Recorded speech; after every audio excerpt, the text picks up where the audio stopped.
Hey guys, YouTube Bourbon Hunter here. All right, now here I am to finish off the these horror movie reviews for this year on Halloween night, and now to finish it off, this is going to be a review for The Exorcist.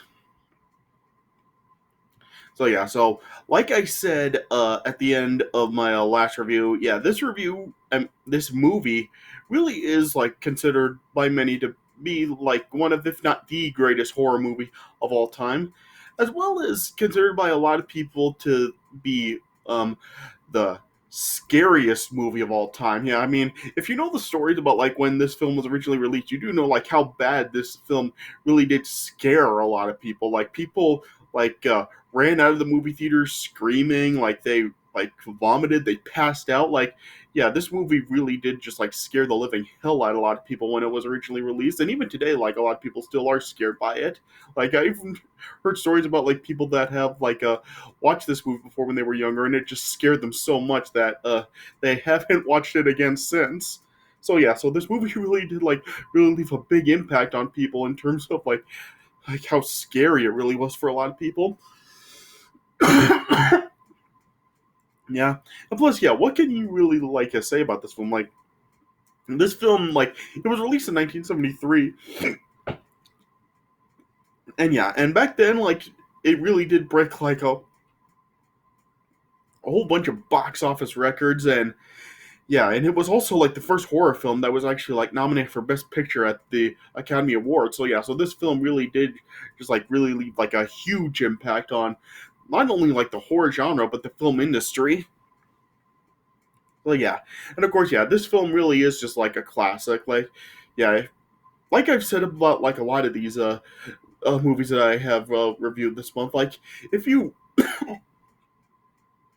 are like a really like a fan of horror films, then chances are you have seen this film. And yeah, I mean, even if you don't, you probably do know like what this film really is about. Like the the plot for this film is really simple. All it really is, it's just a girl that really is just possessed by like the devil or a demon or something. Yeah, and everyone like pretty much does like know this. Like she like ends up like just like doing a bunch of crazy things, and then yeah, they're trying to like help her to try to like free her from the possession, and yeah, they do like all this stuff, and yeah, and her she like goes through a lot of things. Like she turns her head as the green vomit like levitates up in the air and all this other stuff. So yeah, so yeah, so this film really just like has just a whole bunch of like memorable moments like that throughout the film. So what can you really say? Like this film really is just it is a classic and really is like a true classic in the horror movie genre. Like I said, this really is considered by a lot of people to be the greatest horror movie of all time. And yeah, and I find it really hard to disagree. Like this film really is just such a phenomenal classic. Yeah, and even like it is like just such a popular horror film that it is still like often like shown in the movie theaters during this time of year. Yeah, and I was even fortunate enough to actually get to see this movie in the theater one year. Like I was able to actually see this movie in the theater in like 2015. So yeah, so I am glad that I was able to actually get the experience to see this movie on the big screen. Yeah, this film really is just like so freaking awesome. Awesome. Yeah, I mean, I've watched this movie just like countless times. Even like the first time I watched it, I was just so invested in it. Like I just like was like continuing to watch it. I wanted utter silence, and I was just like so into it. So yeah, so this film really is just like really great. Yeah, and the film really does like have a great cast. You have of course Linda Blair as the as a Reagan, the girl that is possessed, and yeah, and she does a great job. And then you also have like a Ellen Bernstein, Jason Miller, Max von Sydow. Oh, Kitty Wynn, Jack McGowan, and of course Mercedes McCambridge that does the voice for the devil or the demon that possesses Reagan. Yeah, and the voice is just so great. Like as you're watching it, like you really don't really know like if it's like a man or a woman providing the voice. So yeah, so that's really great when you do like have a person that has a voice that's just like so great that you really can't tell what the gender really is. So yeah, so this film really just is like really great in casting like that. So yeah, so just I just really don't know what else I can really say about the film. Like it really is just like such a great film. Like the story's told really great, the acting's great, it has a lot of great moments. So yeah, so what can you really say about it? Like it, and like I said, it really did like really leave an impact in the horror genre, like with like how many people it has scared over the years. So yeah, so I just really don't know what else I can really say about it. The Exorcist is a classic. It's been a classic for like almost 50 years now, and it will still like continue to be a classic for many more years in the future. So yeah, so I would definitely give this movie once again, like I did with Carrie. I give this film a solid 4 stars out of 4. Yeah, The Exorcist is just a true classic. All right, so yeah, so there's not really a whole lot I can really say about it, so I'll just go over the premise of the film. So as it opens up like with a an archaeological dig in Iraq, and it shows like this Catholic priest Marin and is participating in the dig, and it it shows like there's a medallion of Saint Joseph that's discovered, as well as an artifact that is representing an ancient demon known as a Pazuzu. Yeah, yeah, and then yeah, then later on, like Marin like encountered like a big statue of Pazuzu, and observed like 2 dogs that were fighting. Yeah, and then it shows how actress Chris McNeil is living in Georgetown and is living with her daughter Reagan. Yeah, and it shows that like she also like lives like with 2 servants, Carl and Willie Engstrom, as well as her personal assistant Sharon Spencer. Yeah, and it shows that how like it's a very well appointed house, and Chris really does have a very good relationship with Reagan. Yeah, and it also shows how there's like a, a Georgetown based priest named Damien Karras who is like kind of like a caring for his elderly mother in New York. Yeah, but then yeah, then she eventually ends up passing away. Then yeah, then like shows that like he's like feeling like unfit and a counselor to other priests, and it's like citing a crisis of faith. Yeah, yeah. Then yeah, then eventually like Chris is like heard like some noises up in the attic, and Reagan just like was explaining to her that like she has like an imaginary friend named Captain Howdy. Yeah, but then yeah, it also showed how like in a local church, it showed like there was like a desecrated statue of Mary. Yeah. So yeah, and what's also kind of like interesting about the film is like it starts off kind of slow. Like we really don't like see any like sort of like signs of the possession. So probably like maybe like 40 minutes or so into the movie, maybe. Yeah, I'm not exactly sure like how long it takes, but yeah, it does take a little while to actually like really get to like the any of the possession. Yeah, then one night it shows how Chris is hosting a party. And then yeah, then it shows up how a friend of Damien named Father Dyer was a guest at the party and was explaining about Damien's role as a counselor and mentioning that like the death of his mother. Yeah. But then yeah, then it showed how like Reagan just appeared, and then all of a sudden she just like started to urinate on the carpet. Yeah. Yeah. Then yeah, then after like Chris put a Reagan to bed, it then like showed like how her bed was like really like violently shaking. Thinking, yeah. Then yeah, then it showed. So yeah, so really like weren't exactly like sure what was going on here. Yeah. Then yeah, then it showed how like Damien was really expressing guilt about like not being with his mother when she died. Yeah. Then it showed how like he like dreamed of his mother along with a Saint Joseph medallion and a demonic face very briefly. Yeah. Then it showed like how over time like Reagan was like becoming like more violent and just really not being herself. Yeah. Then after like she underwent like just a bunch of medical tests, the tests really weren't showing like anything that was really wrong with her. Yeah, but then during like a house call from a doctor, it then showed how Reagan really was possessed by a demon, and she was like just exhibiting abnormal strength. Yeah, yeah. Then one night, like Chris came home to find the house just like empty, except for Reagan who was sleeping. Yeah, yeah. But then it showed that uh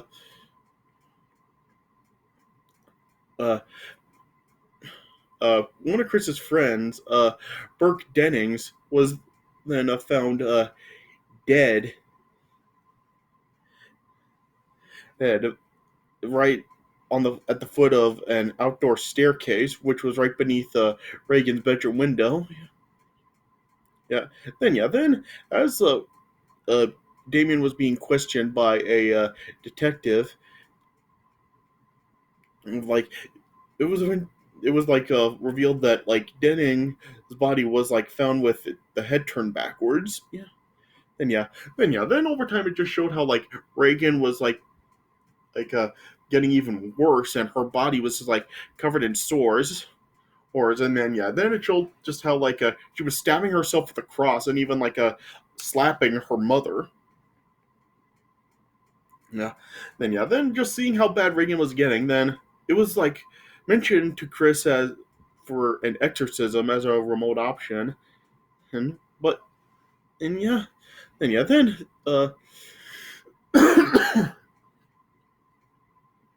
it then like showed that how like uh, Kinderman was then explaining to Chris. Yeah, Kinderman was the name of the detective. Was then mentioning to Chris that really just the only plausible explanation was that for Denning's death was that she was pushed out of Reagan's window, and then it showed like how like a like a Reagan was like able to turn her head backwards, and she even spoke in Denning's voice, and then then after like seeing how bad she was, then Reagan was then just confined to her bedroom, and then then Damien was then seeked out by Chris to visit Reagan, and then as like he was like obsessing Reagan's possession, like uh the demon inside of Reagan was like claiming to be the devil himself, and then ended up like just like blurting out this like green vomit all over him. Yeah. Yeah. Then at one point, as Damien was like just sprinkling what was believed to be holy water, but was later on revealed to be tap water, or was poured onto Reagan. It showed like how like she was violently reacting to it. Yeah, yeah. And then then the demon just like was saying that like it plans to stay in Reagan until like she is rotting and lying stinking in the earth. Yeah, yeah. And then then eventually then it Chris can find that like Dennings was killed by Reagan. Yeah. Yeah. Then after a call from Reagan's nanny, he took Damien to visit the house. They then like discovered like the words "help me" were materialized in Reagan's stomach. Yeah. Yeah. Then and eventually Damien then like conclude that an exorcism is warranted, and so then then like Damien was granted permission, but it would had to be on the condition that an experienced priest would lead the ritual with Damien assisting. So then then Father Merrin was then summoned to perform the exorcism, seeing as he performed an exorcism himself before. So then one night, Father Merrin then arrived at the house and just warned Damien before performing the exorcism that the the demon would use like psychological attacks. Yeah, and then as they were performing the exorcism, like they were reading from like a Roman ritual, and the demon was cursing them. And yeah, there's like that moment where like uh, Reagan says to the priest, "Stick your cock up her ass, you motherfucking worthless cocksucker." Yeah, I've always found that pretty amusing. Yeah, yeah. Then like during the exorcism, the Reagan was really just like cursing mainly Damien, like attacking the loss of his fate and guilt over his mother's death. And then during the exorcism, as they were like uh, continuing, Marin then like took some nitroglycerin, and then and uh, Damien then like discovered that Reagan was appearing as Damien's mother, but then showing weakness, like Damien then just like exclaimed that the demon is not his mother, and then Father Marin then just excused Damien and continued the exorcism alone. But then eventually, Damien then re-entered the room and then found just Father Marin dead. And yeah, and it's not clear whether or not like Reagan was actually the one that killed him or not. Yeah, I mean, it could have been a heart attack, or Reagan could have done it, or yeah, it's not really like actually revealed how he died. Yeah, and then after Father Marin's death, then Damien then just like went crazy and then just actually grabbed onto Reagan, and then just demanded that the demon take him instead. And after the demon ripped off the Saint Joseph medallion from Damien's neck, then Damien was starting to be possessed by the demon, and Reagan was freed. And then, but to stop the uh, demon from actually taking him over, Damien then just like hurled himself out from the window and then just tumbled down the stairs. Yeah, then they then like Chris and Kinderman then entered the room and saw that Reagan was now freed and healed, and Chris embraced Reagan, and then Kinderman then just like surveyed the scene of what happened to Damien, and then it showed how Father Dyer like just administered the last rites over Damien's lifeless body. Yeah.